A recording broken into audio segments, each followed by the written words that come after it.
"No," said Chloe at once. "Of course it doesn't. It's a lovely dress. She cleared her throat. You just look a bit uncomfortable around the sleeves, and perhaps around the waistline." She was interrupted by a sound at the door. "Mum!"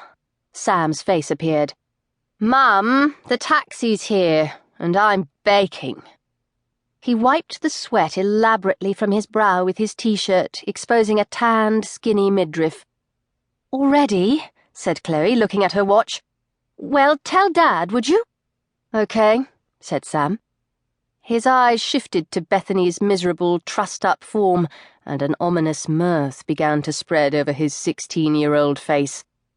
"Yes, thank you, Sam," said Chloe quickly before he could say anything. Just go and tell Dad the taxi's here, would you? And see what Nat's doing." The door closed behind him, and she breathed out. "Right," she said lightly. "Well, I've got to go, so perhaps we could leave it there for today, if you do want to go ahead with this particular dress." "She'll get into it," cut in Mrs. Bridges with quiet menace. "She'll just have to make an effort. You can't have it both ways, you know." Suddenly she turned on Bethany. "You can't have chocolate fudge cake every night and be a size 12. "Some people do," said Bethany miserably. "Kirsten Davis eats what she likes, and she's size 8. "Then she's lucky," retorted Mrs. Bridges. "Most of us aren't so lucky. We have to choose. We have to exercise self-control. We have to make sacrifices in life. Isn't that right, Chloe?" "Well," said Chloe, "I suppose so. Anyway, as I explained earlier, I am actually going on holiday today, and the taxi's just arrived to take us to Gatwick, so perhaps if we could arrange—" "You don't want to look like a great fat pig on your wedding day," exclaimed Mrs. Bridges. To Chloe's horror, she got up and began to tweak her daughter's trembling flesh. "Look at all this. Where did this all come from?" "Ow!" exclaimed Bethany. "Mum!" "Mrs. Bridges, you want to look like a princess. Every girl wants to make the effort to look their best on the day they get married. I'm sure you did, didn't you?" Mrs. Bridges' gimlet gaze landed on Chloe. "I'm sure you made yourself look as beautiful as possible for your wedding day, didn't you?"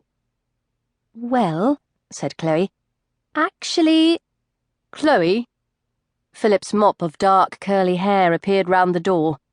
"Sorry to disturb, but we do have to get going. The taxi's here." "I know," said Chloe, trying not to sound as tense as she felt. "I know it is. I'm just coming." "When I can get rid of these bloody people who arrive half an hour late and won't take a hint," her eyes silently said. And Philip gave an imperceptible nod. "What was your wedding dress like?" said Bethany wistfully as he disappeared. "I bet it was lovely."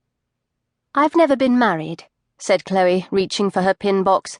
If she could just prise the girl out of the dress. "What?" Mrs. Bridges' eyes darted to Bethany, then round the room strewn with snippets of wedding silk and gauze, as though suspecting a trick. "What do you mean, you've never been married? Who was that, then?" "Philip's my long-term partner," said Chloe, forcing herself to remain polite. "We've been together for 13 years.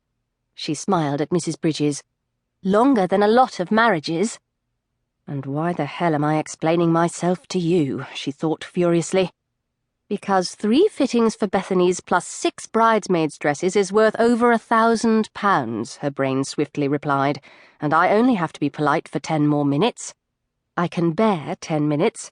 Then they'll be gone, and we'll be gone, for a whole week. No phone calls, no newspapers, no worries. No one will even know where we are." Gatwick Airport was as hot, crowded and noisy as it had ever been. Queues of charter flight passengers lolled disconsolately against their trolleys, children whined and babies wailed. Tannoy voices almost triumphantly announced delay after delay. All of it washed over the head of Hugh Stratton, standing at the Regent Airways club-class check-in desk. he felt it. To keep listening to this audiobook, I've left you a link in the description so you can do it, at no cost thanks to Audible's 30-day free trial.